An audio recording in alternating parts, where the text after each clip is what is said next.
Hi guys, I'm Patricia and I'm back with another video. Today I want to show you my August wrap up. It's a little bit late, but at least it's getting published. It is in August wasn't my biggest reading month, but I did end up reading 12 books, so that's definitely fine, more than what I sometimes do. So definitely I'm pretty happy with it. I also had a pretty good reading month in terms of ratings and stuff. I actually ended up rating 4 books 5 stars and 3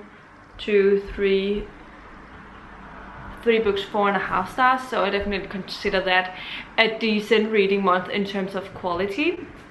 So that is over half of them being above 4.5 stars and above. So I'm definitely happy with that. The first part of my wrap up is the books that I read for the Canadian readathon called Read-A-thon, where I read 4 books. The first book I read for that was A Birdie by Tracy Lindberg. We're following this girl called Bernice, known as Birdie, and she is sort of on a quest to find out things. Like, she is seeking answers to a couple of questions she has.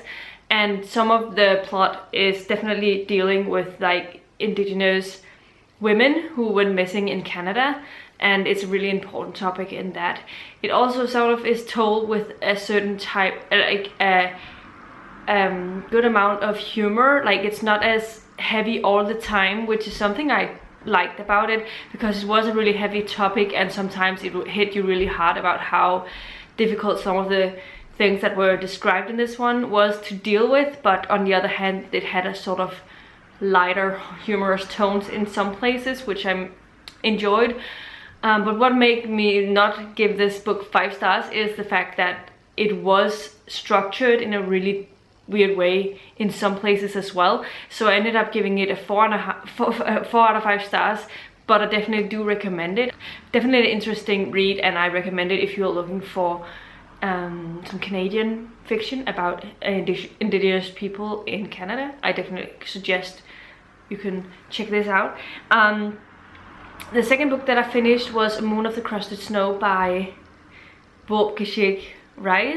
This is a post-apocalyptic story. It's not very long. It is set in the Canadian wilderness. And it's like in the winter time, so it's all snowed in and stuff, and people suddenly is cut off from everything in terms of stuff, and so the snowed in part gives it like a really ominous and atmospheric undertone, and it's sort of a thriller without being like a traditional thriller. And again, it follows these indigenous family after this happens. Personally, I'm not a big fan of post-apocalyptic books, so that probably is the reason why I didn't give it as high a rating as I did, as I could. But I thought that the discussions on the Indigenous people and this specific family was super interesting, and it definitely made me more interested in picking it up. But there were a couple of things and a couple of places where I felt disconnected from the story as a whole, and I forgot to listen, and I guess that's why I end up giving it a 3 out of 5 stars instead of higher. But I have seen many people really enjoy it, and I recommend it at least to read this for their Indigenous, like all of the information you get to know about the Indigenous people in Canada. I really recommend it for that, for sure. The third book that I finished was Love from A to C by S.K. Ali, and this was just a completely different ball game compared to the other 2 books that I read. It dealt with a lot of difficult topics, but it was such a much more light-hearted story, and I think I was really looking for that at the time as well. This is a book that follows these 2 perspectives. It follows this girl who is suspended from her school after having interactions with an Islamophobic teacher. Our main character is of Pakistani descent, like half Pakistani and something else, and is a Muslim. And the other character we follow is a boy who is half Chinese and he is converted to Islam when he was 11, and has recently discovered that he has MS, which is something that his own mother died from, so he's trying to deal with that. And they both go to Qatar for some reason. Yeah, so it's sort of a chance meeting, and things happen. It's not an insta-love kind of thing, and I really enjoyed it for that. It has this slow-moving relationship between them, and I really enjoyed it. And I thought the way that they tackled both Islamophobia, which was really interesting, hearing about the Islamophobic things that Muslim people deal with on a day-to-day basis, and we're following it from a female perspective who is sort of very activist in terms of the Islamophobic people, is in terms of the Muslim people, in trying to speak up against Islamophobia. And yeah, it was really interesting from that perspective. And then we had this boy, and even though he had this disease, it was not like it was crammed down our throat with how terrible he was feeling. Like, obviously it was a difficult thing for him, and sometimes his body did something that he didn't expect to, because he couldn't control it, but it wasn't taking over the plot, and it was just handled really, really well. And I ended up just super enjoying this book, and I highly recommend it. I ended up giving it 5 out of 5 stars. It was such a well told love story, a well told contemporary with some really difficult topics in the mix. And yeah, I'm definitely going to be reading more by S.K. Lee in the future, for sure. I'm really looking forward to reading more by her, so thanks for that. The last thing that I finished for the Canadian readathon, and that was Mexican Gothic by Sylvia Moreno Garcia. This is a Gothic horror type book set in the 50s. Like, it feels as if you're reading like a classic Gothic horror. That's what I wanted to say last time. I think I called it a classic Gothic horror, but it's obviously not a classic. It is a very newly published book, but it has that classic Gothic feel to it. It follows this girl who is sort of in a high position. Her family comes from money, and she is living her life a bit carefree and just going to all the parties and stuff, and then finds out, they receive a letter from her cousin, a cousin that she looked up to so much when she was younger, who married this English man and moved into this big mansion in Mexico, somewhere in Mexico, in the outskirts, like a very small town in Mexico. And in that letter it states that her cousin claims that her husband is poisoning her, and obviously they are unsure if it's because she's feverish, because they've been told that she has a fever and she's sick, if that is why she's telling these things, if she's seeing things, or if there's actually something to it. So our main character Noemi goes to the mansion to try and figure out what's going on, and when she gets there, her sister doesn't remember sending the letter. She doesn't remember saying anything about this, and completely refuses that her husband has been poisoning her. And yeah, so she's trying to figure out what's going on, and from the beginning it seems relatively quiet and stuff, but it just gets more and more ominous and more creepy the further you get in. But I will say that it is a very slow moving book, and not everyone will like that. It won't be everyone's cup of tea, but I definitely ended up really enjoying it. Is it as good as the other book I read by Sylvia Moreno Garcia, which is Gods of the Hidden Shadow? No, it's a completely different thing, first of all, but I still think that this was so masterfully written, and so it kept me on, like the last third was just so difficult to read in, because it kept me on the edge and I wanted to figure out what was happening. I just read it really fast, and I had a hard time dealing with, like, there was sort of body horror elements to it, and some of it just made me want to barf.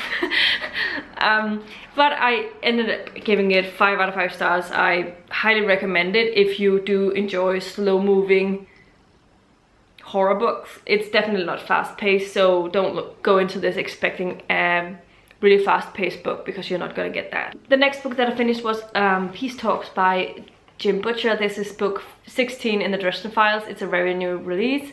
The 17th book comes out in September, and I'm super excited about that one. It's as if Jim Butcher knew that we were going to be in a pandemic this year, and so he's releasing like 2 books in one of my favorite series. For obvious reasons, I can't tell you a lot about the plot, but I definitely enjoy being back with Dresden, Harry Dresden and all of the gang. Something is happening to someone close to him, and he has to go in and investigate, even though there are some people telling him he shouldn't be doing anything about this because of the person that this is related to. I can't go into specifics. I enjoyed it so much. I can't wait to see what's going to happen. It ended up on a bit of a cliffhanger because it's like so tied into the next book that I'm really eagerly anticipating reading the next one. I ended up giving it 4.5 stars. I really enjoyed it. It's not my favorite Dresden Files books for sure, but it definitely didn't disappoint me at all. The 6th book that I finished was Murder in Chelsea by Victoria Thompson. This is the 15th? I think it's the 15th book or the 14th book in the Gaslight mystery. I've currently forgotten what number I'm on.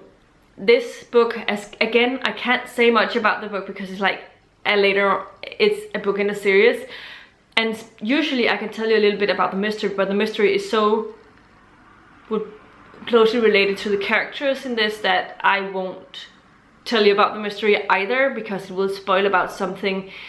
It's some characters that are not introduced until I think book 10 or 9. I've forgotten, so I won't let you know about that. But I enjoyed it so much. It was my favorite Gaslight mystery book in the whole series so far, and I ended up giving it 5 out of 5 stars. It's the first time I gave a book in this series 5 stars, but I really enjoyed it, and I can't wait to read on in the series. I just really enjoyed it, and I highly recommend this series if you haven't started it yet.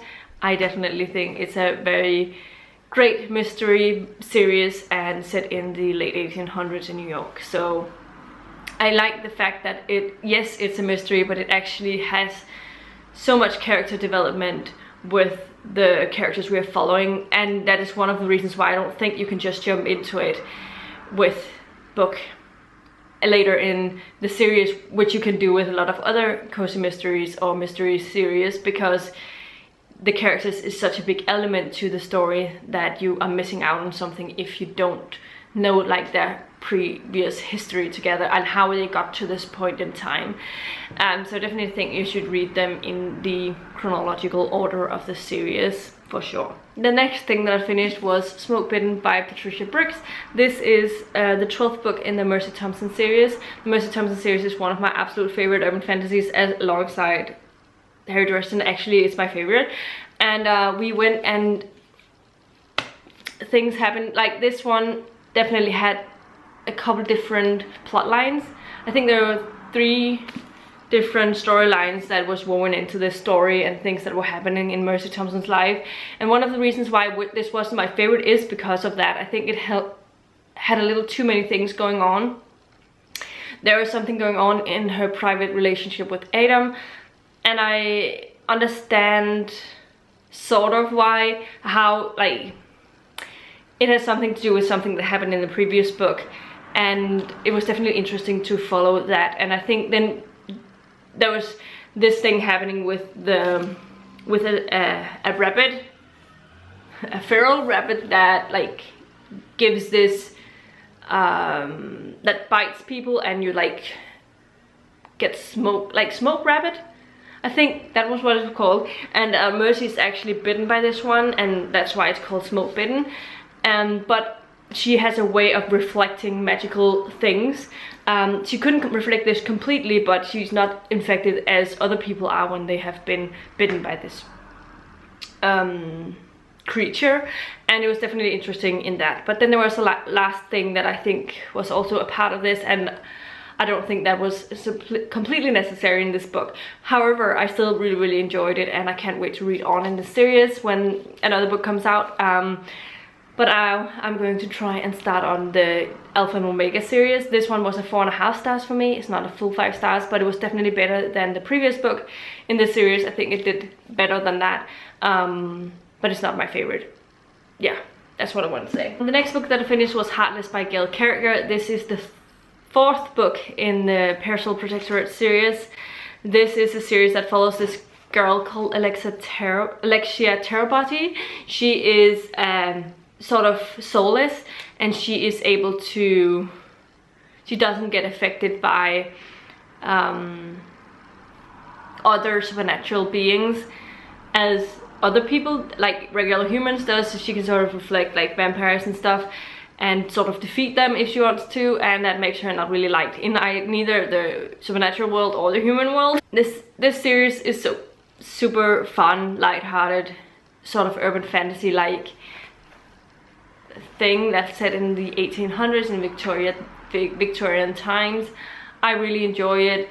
I think this was my favorite in the series so far. I really enjoyed some of the things that happened in this one. I for some reason just enjoyed this one a lot more than the recent one, even though I've given all of them 4 stars, and also this one was 4 stars. I just think that this is my favorite of the series so far. This is definitely a series that I recommend as a whole. I think it's really funny. It has a lot of humorous things happening.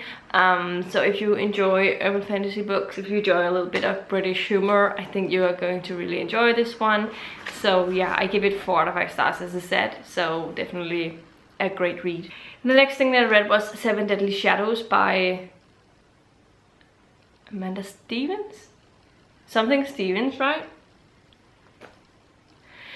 I don't know why I didn't write the author's name down. This is a book that it's a YA. It's sort of a book that's set in Japan. I've honestly forgotten everything about what happened in this one. And it's one of the last books that I read this month, so I don't know what to say about it. I thought it was okay. I remember that. I remember thinking it was okay, but I wasn't completely immersed in the story. I thought that I remember thinking that the magical elements to this was interesting, but again, as I said, I can hardly remember anything from this book, and I ended up giving it 3 out of 5 stars, so I feel like it's probably a pretty average read, but nothing in it like is super memorable to me. So yeah, take with that what you want. And yeah, anyway, the next thing that I finished was Fullmetal Alchemist volume 16. This is obviously the 16th in a series. It's a series that follows these 2 brothers who are alchemists. They once tried to resurrect their mother after her passing with some alchemy magic, and they are not allowed to do that. So they were punished by one of them losing his arm and his leg, and the other one lost his entire body, and his soul is now captured in this sort of suit of armor. And these brothers are now on the hunt for the Philosopher's Stones in order to try and resurrect, try and get Elric's body back, basically. At least that's been the quest for a while now. I super love this series so much. It's had a few not as exciting volumes, not that they were bad or anything, but not as exciting volumes recently, but this one definitely upped it again. It was back to its normal flow of things, and I really enjoyed it.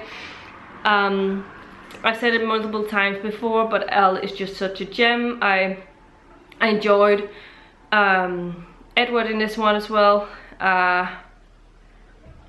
Yeah, and found it super interesting. I ended up giving it 5 out of 5 stars. I'm happy I'm back to giving these 5 stars again, because they weren't for a while. And yeah, the next thing that I finished was Espresso Shot by Cleo Coyle. This is the 6th book, I think, in the Coffee House Mystery series. This is a series that's following this girl who is a partner of this coffee shop with her ex-husband, and she runs this coffee shop more or less on her own, but like she's only part owner of it. And in this one, her ex-husband is getting remarried to a new girl, and something is happening and it threatens the fiance of her ex-husband, and so she goes on a hunt to figure out what's going on. I have complained a little bit about this in the previous novels, and this one definitely changed how the dynamics a little bit, and I was happy about that. However, I seriously ended up not really caring much about the mystery. I didn't care very much about things that was going on in it. I ended up giving it 3 out of 5 stars, which was fine, but I've decided to drop this series from now on because I don't really want to spend time on a series that I'm not super enjoying, and I'd rather try and focus on some series that I want to continue with, or the series that I'm already working on, because I have so many book series in the working or on the go that I need to put some of them down, even if they are fine, but I would rather spend my time reading books that I really enjoy. So this has been cancelled for me for at least for right now. We'll see if I ever feel like getting back to it, but for now it's a DNF series for me. The last and final thing that I read in August was A Thief of Time by Pratchett. This is the 5th book in the Death sub-series, I think, or 6th book. I think it's the 5th or the 6th Death book. I'm actually currently unsure. This one is following, obviously it's about time and how someone was trying to steal it. So yeah, a death is puts Susan on a job that's really interesting. There's a talk about chocolate that I really appreciated, like the way that he describes the first eating chocolate and stuff was just so relatable. Yeah, I really enjoyed it.